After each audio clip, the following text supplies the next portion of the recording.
अस्सलाम वालेकुम friends, my name is Aftab. Welcome to Aftab gardening ideas. आज की वीडियो में हम बीज से घिया कद्दू यानी लौकी को घर पर ऑर्गेनिक तरीके से ग्रो करने के बारे में बात करेंगे और मैं आपको बताऊंगा कि किस साइज़ के गमले में लौकी को ग्रो करके हम इस पौधे से अच्छी पैदावार ले सकते हैं। लौकी के पौधे को हम फरवरी से लेकर अप्रैल तक बहुत ही आसानी से घर पर ऑर्गेनिक तरीके से उगा सकते हैं। घिया कद्दू को डायरेक्ट या सीडलिंग तैयार करके दोनों तरीकों से उगाया जा सकता है, लेकिन घिया कद्दू के बीज को डायरेक्ट गमलों, क्यारियों और ज़मीन में लगाना ही बेहतर है। इस पौधे की बेल बहुत तेज़ी से फैलती है, इसलिए घिया कद्दू यानी लौकी के पौधे को आप कम से कम 15 से 18 इंच तक के गमलों में लगाएं। इसके अलावा आप इन पौधों को पेंट वाली इस्तेमाल शुदा बाल्टी, फ्रूट वाली प्लास्टिक की टोकरी या ग्रो बैग में भी लगा सकते हैं। मैं लौकी के बीज आपको डायरेक्ट और सीडलिंग करके दोनों तरह से दिखाता हूँ। तो सबसे पहले डायरेक्ट इन बीजों को लगाते हैं। लौकी के बीज इस क्यारी में लगा रहा हूँ। इस क्यारी की डिप यानी गहराई 18 इंच है, चौड़ाई 1 फुट और लंबाई तकरीबन 15 इंच तक है।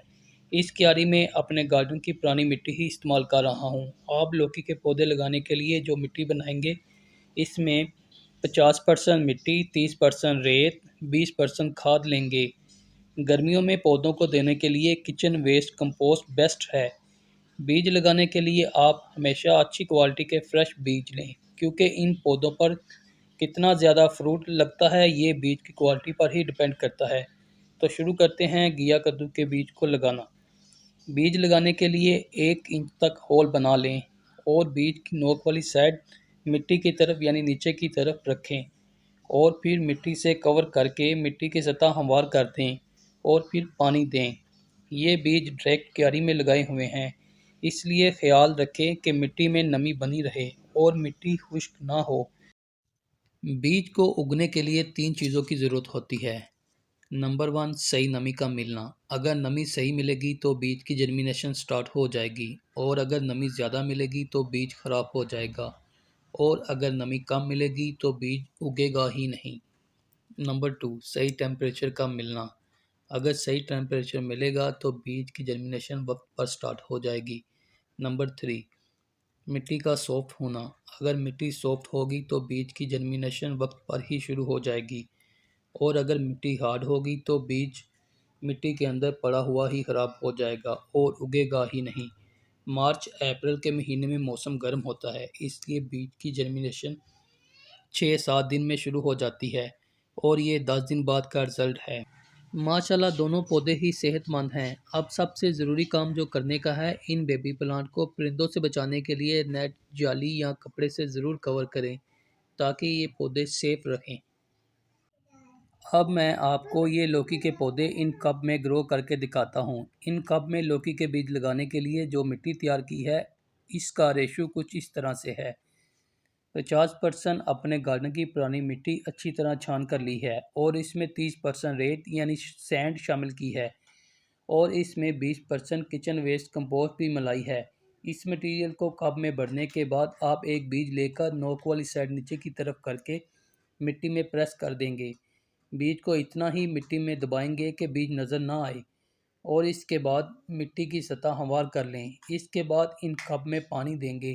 पहली बार पानी इन कप में अच्छी तरह देंगे। पानी इतना दें कि ड्रेन होल से निकल आए।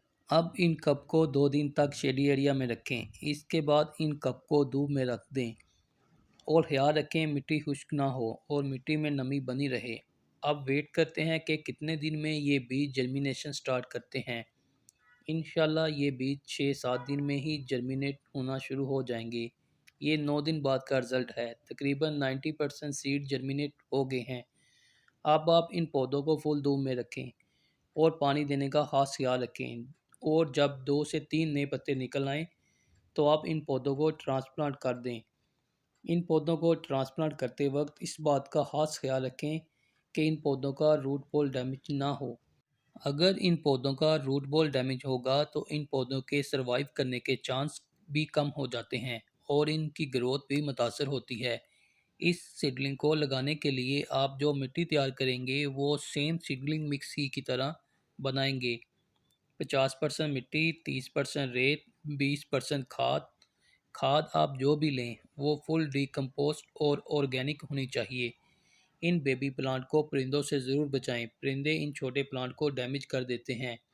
फ्रेंड्स, अगर आपको मेरी ये वीडियो अच्छी लगी है तो प्लीज़ मेरे चैनल को लाइक, शेयर और सब्सक्राइब ज़रूर करें और साथ लगे बेल आइकन को भी प्रेस कर दें ताकि मेरी वीडियो का नोटिफिकेशन आपको वक्त पर मिले।